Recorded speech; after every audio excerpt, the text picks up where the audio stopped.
Stundum látið eitthvað annað í veðri vaka þegar verið er að breyta þessu, en ég þekki þetta nokkuð vel og hef starfað þarna á bak við tjöldin og veit að þetta er aðal markmiðið. Og það markmið náðist 1987, síðan 1987, og það ættu allir að íhuga sem eru eitthvað skeptískir eða tortrygnir, eins og ættir nú heldur að segja, á það að hafa landið eitt kjördæmi, að það hefur verið pólitískt eitt kjördæmi síðan 1987.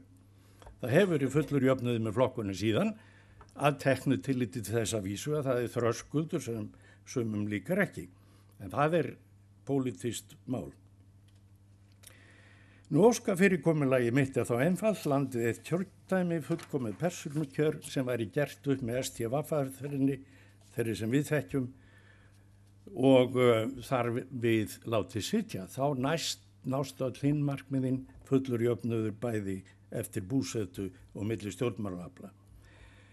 Nú, ég hef sendt til ykkar skjöl þar sem ég hef verið að reyna að reifa einhvers konar málamilun í þessum efnum.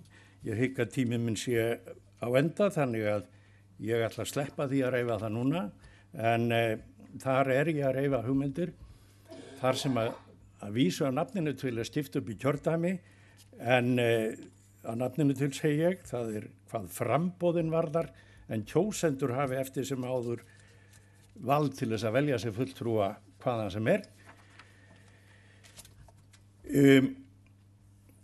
Ég hafði alltaf meira ræði hérna meira, en ég er orðinn svolítið langorður, þannig ég verð að hlaupa yfir það. Beint lýðræði er efni sem tengist þessu sem við höfum verið að ræða, og aftur vísa ég til þess sem að ferðarokkarar, Salvarar og fleiri frá Íslandi, Grænlandi og Færeyjum til Sviss síðustu helgi til að fræðast þar beint lýðræði.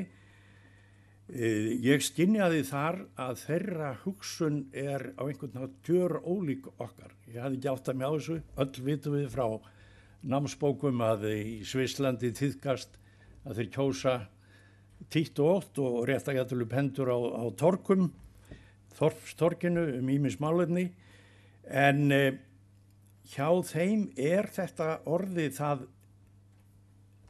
innbyggt og í sálir manna og í framkvæmd að fólkið tekur nánast allar ákvarðanir.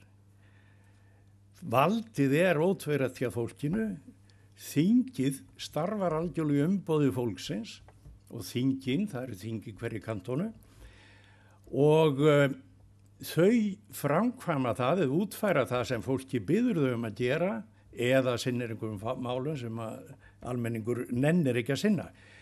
Þar er ekki aðeins málskotsréttur, almenningur fær ekki aðeins að greiða atkvæði frumvörp sem hafa annarkvort verið samþykkt eða felld á þinginu, heldur er það frumkvæðisréttur. Það getur hver og einn efnt til undirskriftarsöfnunar að bera fram hvaða mál sem er. Nú er ég ekki endilega að leggja til að við tökum þetta upp á Íslandi. Ég held að menningin okkar bjóð ekki upp á þetta. Við erum því miður dálítið þannig, eða saga okkar er dálítið þannig, okkur finnst að valdi koma ofan og við náðarsamlegast fáum að gera eitthvað með valdinu sem hefur komið ofan. Nú, en ég hygg enga síður að þegar við förum að ræða beina lýðræði þá sé gagnlegt og gott að hafa þetta í huga. Nú að lokum, góður félagar og aðrir áheyrendur,